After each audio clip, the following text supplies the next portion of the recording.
안녕하세요. 네, 오늘 세션 1의 첫 발표를 맡게 된 레벨업 주식회사의 신정규입니다. 오늘은 제가 말을 조금 빨리 할 예정이에요. 왜냐하면 저한테 20분이 주어졌고 제가 그거를 고려하지 않고 슬라이드를 좀 많이 만들었거든요. 그래서 여러분들이 오늘 랩 공연을 하나 듣나 보다 라고 생각을 하시고 들어주시면 되겠습니다. 오늘 얘기할 거는 AI 시대의 에너지 전략인데요. 이래도 목소리 나오죠? 네. 우선 저는 레벨업 주식회사에서 백엔드.ai라는 오픈소스로 AI 인프라스트럭처를 운영하는 플랫폼을 만들고 있습니다. 그리고 그 전에는 이제 텍스트큐라는 오픈소스를 만들었고요. 티스토리라는 블로그 서비스를 설계하기도 했었고요. 그리고 구글에서 구글 디벨로퍼 엑스퍼트라는 프로그램에서 AI 분야에서 2017년부터 현재까지 활동을 하고 있고, 그 과정에서 2019년과 20년에 MLOps라는 개념을 정립하는데 워킹그룹으로 참여를 했었습니다. 그런데 컴공과는 아니에요. 물리학과랑 컴퓨터공학과를 전공을 했고요. 전공 자체는 석사 박사는 복잡계 시스템에서 계산신경과학이라는 분야에서 퍼셉트론이라는 걸 사용해서 뉴럴넷을 만드는 전공을 했는데 요새는 그냥 딥러닝이라고 하죠. 그래서 연구실에 처음 들어갔을 때 이제는 저희 배우자가 된 저분과 함께 저렇게 클러스터를 만든 게 엊그제 같은데, 당시에 2010년도 정도에 읽었던 책이 저 책이에요. 저 책 같은 경우는 이제 가상으로 뇌를 어떻게 구현하는가에 대한 책이었고, 저 책이 굉장히 많은 영향을 저에게 줬습니다. 그래서 그 경험을 바탕으로 회사를 2015년에 창업을 하게 됐는데, 당시에는 AI가 너무나 어렵고 개발하는 절차도 너무나 복잡했기 때문에 텐서플로나 파이토치가 없었거든요. 그래서 그 과정에서 일어나는 모든 복잡도를 해결해 주겠다 이래서 창업을 했고요. 현재는 이거를 수십, 수백, 수천 대의 컴퓨터에 걸쳐서 엄청나게 대규모로 모델을 만들거나 서비스를 하는 그런 메이크 AI 스케일러블을 목표로 많은 저희의 솔루션에 수많은 회사들에 제공하고 있습니다. 그래서 결국 한 대로부터 시작했던 게 점점점 규모가 커지면서 일종의 굉장히 특이한 현상들이 많이 생기게 돼요. 그런데 가장 최근에 생기는 특이한 현상은 전력입니다. 왜냐하면 2020년만 해도 우리가 가장 큰 문제는 GPU 개수 자체가 많아지는 거였어요. 원래 한 대로 했던 걸 8대가 되고 컴퓨터 한 대를 넘어가게 되면서 그 GPU 자체가 큰 부담이 되고, 그 다음에는 네트워크 문제가 됐죠. GPU를 빠르게 사용하기 위해서는 GPU 네트워크를 만들어야 되는데 그 네트워크의 속도가 느린 게 문제였고요. 그렇게 GPU 개수가 늘어나고 네트워크가 충분해지고 나니까 그 다음에 데이터가 문제가 됐습니다. 왜냐하면 GPU 개수가 많아지는데 데이터를 보내주는 데이터 레이크의 속도가 똑같으면 결국 한 GPU가 나눠 갖는 데이터는 점점 줄어들잖아요. 그렇기 때문에 이제 수백 대, 수천 대가 되니까 데이터 레이크가 그 다음 병목이 됐어요. 그리고 2023년 이후에 급격하게 증가하는 병목은 드디어 전력입니다. 고성능 컴퓨팅이란 분야로 우리는 이미 40년 가까이 이 분야를 해왔고, 그 과정에 가장 끝에 있는 게 현재 AI예요. AI를 만들기 위해서는 데이터도 많이 필요했었고 엄청난 양의 컴퓨터 자원이 한 곳에 모여있는 게 필요했었고요. 그리고 마지막으로 그것들을 엮어서 하나의 프로그램으로 만들 수 있는 알고리즘이 필요했죠. 우리는 지금 클라우드와 빅데이터와 딥러닝을 통해서 이것을 실현하고 있습니다. 그 과정에서 2020년부터 2024년까지 어떤 하나의 AI 모델, 선단 모델을 개발하는 데 드는 비용, 계산 비용은 5년 동안 10,000배가 됐어요. 그리고 이 기울기는 지금까지 전혀 줄지 않고 있습니다. 그냥 대충 생각을 했을 때 1년에 8배에서 10배 정도 늘어난다고 생각하시면 돼요. 그리고 GPU는 계속 전기를 많이 먹죠. 이게 저희가 5월에 그 손드라 피차이라고 구글 대표가 그 구글 I/O라는 매해 열리는 행사에서 소개를 한 내용이에요. 이 그래프 시작과 끝이 딱 1년입니다. 그래서 2024년 4월에 우리가 보통 데이터를 만들어내는 또는 넣는 그걸 쪼갠 걸 토큰이라는 표현을 쓰는데, 9.7 트릴리언 토큰이 이제 구글이 생산한 토큰이었는데 딱 1년 사이에 그게 50배가 됐어요. 근데 제가 지난주에 그 AI 인프라 서밋에 출장을 갔더니 그 다음 걸 보여줬거든요. 제가 여기다 안 넣은 것 같은데 뒤에다 넣었을 수도 있습니다. 혹시 뒤에서 말씀드릴게요. 일단 요 1년 사이에 50배가 늘었고요. 그 다음에 이 기울기는 점점점 가팔라지고 있습니다. 이런 걸 감당하기 위해서는 우리는 하이퍼스케일러라는 걸 사용을 하게 되죠. 하이퍼스케일러는 옛날에 그냥 클라우드라고 불렀고 GPU 기반으로 엄청나게 대규모 연산하는 걸 하이퍼스케일러라고 하는데요. 현대에 와서는 작년, 재작년, 그리고 올해까지 이 현대 사회의 핵심 인프라스트럭처로 자리를 하고 있습니다. 그 미국을 기준으로 하면은 미국 전국에 짓는 오피스를 짓는 데 드는 돈보다 곧 AI 인프라스트럭처를 짓는 데 드는 돈이 더 많아질 것으로 추산되고 있죠. 그 과정에서 2017년부터 시작된 GPU 클라우드는 점점점 늘어나서 현재는 굉장히 많은 GPU 클라우드 서비스들이 존재를 하고 있고 또 클라우드 서비스들도 대부분의 매출은 GPU에서 나오고 있습니다. 그리고 작년부터는 GPU 네오 클라우드라고 해서 아무것도 안 하고 GPU 자원만 제공하는 클라우드들도 등장을 하고 있죠. 이건 당연히 전력대 성능비, 가격대 성능비가 가장 좋기 때문이고요. 똑같은 연산을 CPU로 했을 때 비교하면 현재는 1000배에서 2000배 정도의 성능이 나오기 때문에 사실 선택이 아닌 필수가 되고 있습니다. 그래서 올해를 보면은 올해 굉장히 큰 흐름 두 가지가 이 속도를 가속화하고 있는데요. 하나는 근본적으로 이 AI에 드는 컴퓨팅의 패러다임이 전환되고 있다는 거. 두 번째로는 이런 모든 것들을 압도하는 지정학적 경쟁이 심화되고 있다는 것 두 개로 요약을 할 수 있겠습니다. 첫 번째로 보면은 2024년 중반까지는 우리가 큰 모델을 만들 때 엄청난 양의 데이터와 엄청난 양의 컴퓨터 자원을 넣어서 큰 모델을 만들면 성능이 좋다고 생각을 했어요. 근데 이 흐름은 어차피 멈출 거라고 사람들이 생각을 하고 있었습니다. 해마다 8배씩 증가를 했는데 5년 동안 왔고 10,000배가 됐으면 사실 이 곡선을 유지하기 위해서는 좀 더 지나면 이제 궤도에 올리거나 아니 그 지구상에는 다 지을 공간이 없어지는 거죠. 그런데 2024년 하반기에 오픈 AI가 모델을 만들 때 CPU를 쓰지 말고 모델을 돌릴 때 GPU를 쓰면 어떻게 될까라는 걸 가지고 테스트 타임 컴퓨터라는 개념을 들고 나왔어요. 우리가 모델한테 결과물을 내놓을 때 그 중간 결과물들을 생성을 하게 하면 그 전에 인컨텍스트 러닝이라고 여겨졌던, 그러니까 우리가 데이터를 주면 그 데이터를 원래 훈련할 때 알고 있었던 것처럼 답변을 생성해내는 현상인데 그게 아니라 자기가 한 말조차도 자기가 이미 알고 있는 것처럼 행동을 하기 때문에 결과를 길게 적게 만들면 만들수록 정확도가 높아진다는 걸 발견을 했죠. 그렇기 때문에 우리는 기존에는 훈련할 때 컴퓨터 자원을 이만큼 쓰고 그다음 서비스할 땐 자원을 요만큼만 쓰면 된다고 생각을 했는데 서비스를 할 때도 토큰을 엄청나게 많이 찍어내야 되는 상황이 됐고 그러다 보니까 토큰 생산량 자체는 계속 늘어나는 상황이 되었습니다. 그리고 올해 상반기에서 하반기로 넘어가는 여름부터는 에이전틱 AI라고 해서 이런 모델들을 동시에 여러 개에서 수십 개를 연동해서 돌리고 있죠. 그렇기 때문에 결국에 GPT 컴퓨터 자원은 계속 엄청난 양의 자원을 소모를 하게 되었어요. 그래서 그 과정에서 우리가 만들어낸 게 테스트 타임 컴퓨터를 기반으로 한 모델들을 리즈닝 모델, 사고 모델이라고 얘기를 하고 있고요. 이런 것들을 기반으로 우리는 굉장히 복잡한 딥 리서치라거나 또는 에이전틱 AI를 통해서 여러 가지 연구를 대체를 하거나 아니면 복잡한 일을 순차적으로 처리를 하는 것들이 가능해지게 됐죠. 그러다 보니까 이 경제성에 관련해서 굉장히 많은 것들이 바뀌었습니다. 일단은 훈련을 할 때는 자원이 덜 필요하지만 서비스를 할 때는 자원이 더 필요하게 되기 때문에 사실상 우리가 더 많은 사용자가 사용을 할수록 이 GPU 클러스터의 사이즈는 훨씬 더 커져야 되는 상황이 됐고요. 그리고 이 서비스에 들어올 수 있는 플레이어들이 갈수록 많아지고 있습니다. 왜냐하면 우린 기존에 모델 하나 훈련할 때는 3천억에서 1조 정도가 된다고 생각을 했었는데 올해 2월에서 3월에 넘어오면서 딥식이 보여준 것은 이제 최종 트레이닝 비용만 봤을 때는 물론 중간에 1조가 들었지만 60억 원 정도면 파이널 트레이닝을 할 수 있다는 걸 보여줬죠. 그러다 보니까 우리나라를 포함해서 현재 EU, 중동 그리고 동남아시아에 이르기까지 거의 모든 나라들이 이런 새로운 자기의 단독 모델들을 가지려는 시도들을 시작하고 있습니다.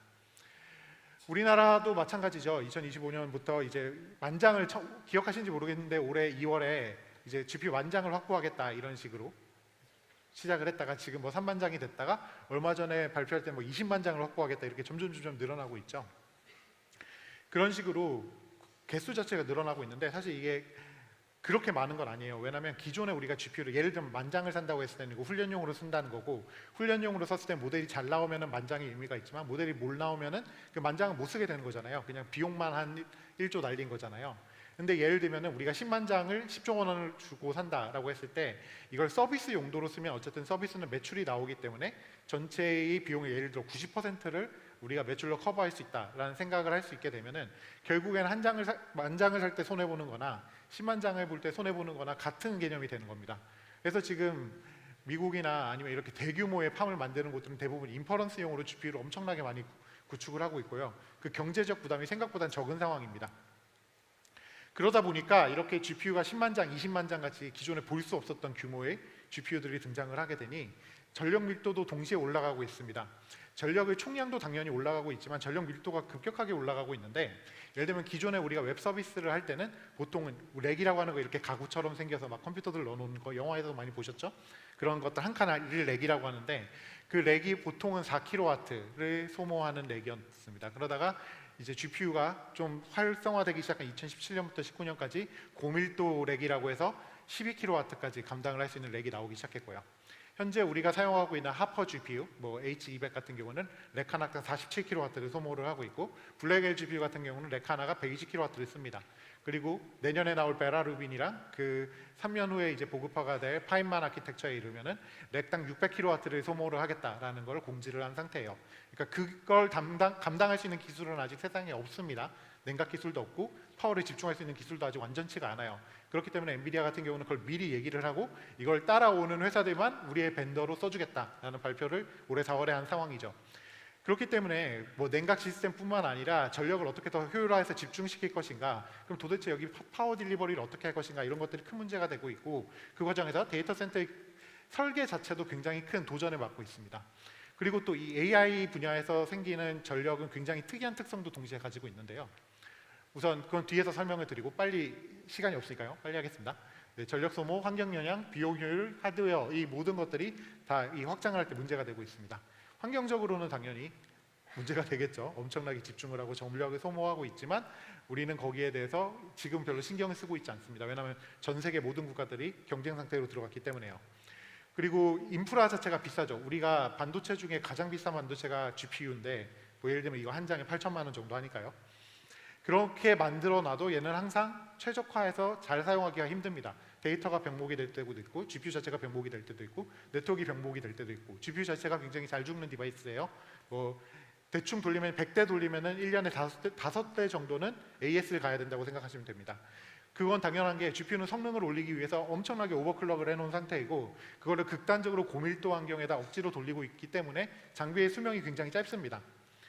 그리고 그 짧은 이유 중에 하나가 전기를 또 엄청나게 쓰는 거고요. 동시에 또 문제가 뭐냐면 이 GPU는 전력 변화를 굉장히 심하게 가지고 오는 워크로드를 돌립니다. 예를 들면 AI 워크로드의 특성이 뭐냐면, 우리가 훈련을 할 때 all reduce라는 걸 쓰는데, 우리가 데이터를 쭉 주고 전부 다 그라디언트를 계산하게 한 다음에 정기적으로 그라디언트를 도로 모아서 다시 서메이션을 해서 다시 나눠주는 이 작업을 합니다. 그러면 중간에 나눠주는 스텝, 그리고 다시 모으는 스텝에서는 이 각각의 GPU들이 모두 일을 안 하게 되겠죠. 그 경우에 이제 아이들 전력은 그 풀 전력일 때의 최대 20분의 1까지도 내려가기도 합니다. 그렇기 때문에 이 AI 클러스터의 전력은 플럭추에이션이 엄청나게 심해요. 예를 들면 메가와트 단위를 쓰다가 갑자기 킬로와트 단위로까지 내려갈 수도 있는 시나리오를 생각을 하시면 되겠습니다. 그래서 이 플럭추에이션이 굉장히 크고, 이 플럭추에이션이 생길 때마다 GPU들이 사망을 합니다. 굉장히 아까 약한 디바이스라고 설명을 드렸잖아요. 그렇기 때문에 이걸 해결하기 위해서 각각 회사들마다 다른 전략을 쓰고 있는데, 예를 들면 메타 같은 경우는 그 강제로 놀지 않도록 쓸데없는 워크로드를 계속 돌리게 만드는 식으로 그걸 해결을 하고, 그 XAI 같은 경우들은 이제 슈퍼 캐패시터를 용도로 쓰기 위한 ESS를 건물 전체에 두르는 식으로 대응을 하고 있죠. 그리고 이런 전력 특성도 특이한데 전력 소모량 자체도 엄청나기 때문에 내년이면은 세계 5위 국가의 전체 전력 소모만큼을 전 세계에서 AI에 소모할 것으로 보이고 있고요.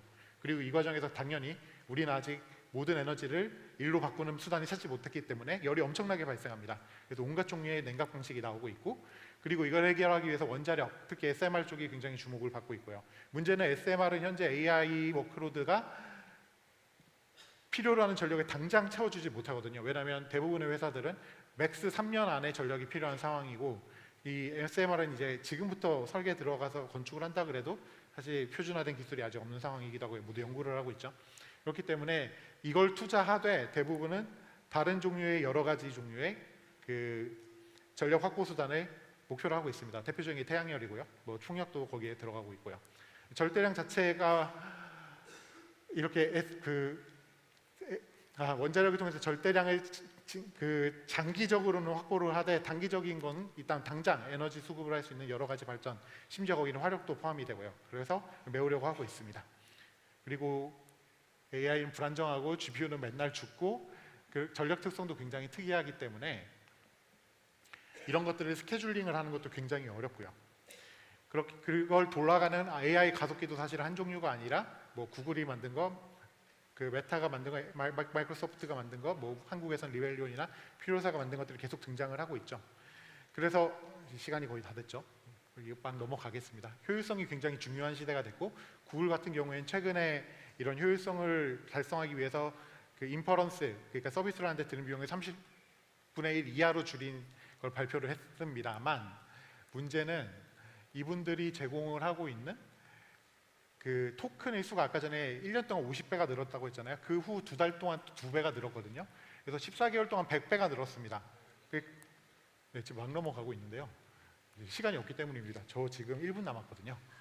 그래가지고 지금 막 넘어가고 있고요. 그래서 이건 이제 저희가 그 굉장히 고생을 한 그 전력 때문에 고생을 한 케이스인데 나중에 자료를 읽어보시면 되겠습니다. 그래서 우리가 선택을 할 수가 없고 뭐 이제 모델 인퍼런스는 사람의 리듬을 따라가고 그걸 메우기 위해서 모든 회사들이 전 세계의 서비스를 런칭을 하려고 합니다. 그 서케디안 리듬을 피하기 위해서요. 그리고 이제 구글 같은 경우는 40분의 1로 줄였지만 최종적으로는 올해 전력 소모량을 3배 정도로 더 쓸 거라고 얘기를 하고 있어요. 왜냐하면 사용량 자체가 100배 이상 증가했기 때문에 아무리 최적화를 많이 한다고 해도 절대 전력이 엄청나게 많이 늘어나고 있습니다. 그래서 아까 말씀드린 저 뒤에 게 5월에 발표했던 거고 이게 지난주에 발표한 건데 저 4월부터 6월 사이에 토큰이 2배가 증가를 했죠. 그리고 이 증가 곡선이 꺾이진 않을 거예요. 왜냐하면 지금 이건 대부분이 우리가 언어 모델이라고 부르는 서비스들인데 앞으로는 멀티모달, 동영상, 이미지들 생성에 엄청난 양의 토큰을 소모할 것이기 때문에 이런 추세는 계속될 거고 이런 상황, 이 GPU의 굉장히 특이한 전력 소비 특성 그리고 어마어마한 전력 수급을 해결하기 위해서 수많은 기술들을 개발을 해야 되는 상황인데 이런 것에 대한 데이터가 현재 없기 때문에 우리는 일단 이 상황을 이해하기 위한 데이터부터 모아서 거기에 대응하는 여러 가지 기술들을 개발할 필요가 있을 겁니다. 요약하면 AI 시대는 에너지 문제가 있는데 그건 클라우드가 하이퍼스케일러로 발전하면서 수많은 새로운 환경을 가지고 오기 때문이고요. 그건 이제 AI 워크로드의 특성에도 기인하고 있고 워크로드의 패턴에도 기인하고 있습니다. 그리고 이런 것들을 해결하기 위해서 수많은 방법들이 제한이 되고 있지만 사실 내년엔 또 어떤 종류의 워크로드가 유행할지 알 수 없기 때문에 이런 굉장히 탄력적인 상황에 대응할 수 있는 기술을 개발해야 되는 상황이고요. 이런 앞으로 우리가 GPU를 뭐 5만 장, 뭐 10만 장, 20만 장을 한국에 구축을 할 때도 이러한 상황에 대비하기 위해서 일단은 기반 데이터부터 모으고 그 기반 데이터에 맞는 수많은 기술들을 이제 선행 개발을 해야 되는 것들이 따라야 될 것으로 생각합니다. 근데 선행이라고 말씀을 드렸지만 AI 분야에서 선행은 6개월 얘기입니다. 이 분야는 3개월이에요. 모든 기술이 수명이 3개월이라고 보시면 됩니다. 네, 제가 시간에 맞추려고 조금 달렸는데요. 네, 들어주셔서 감사합니다.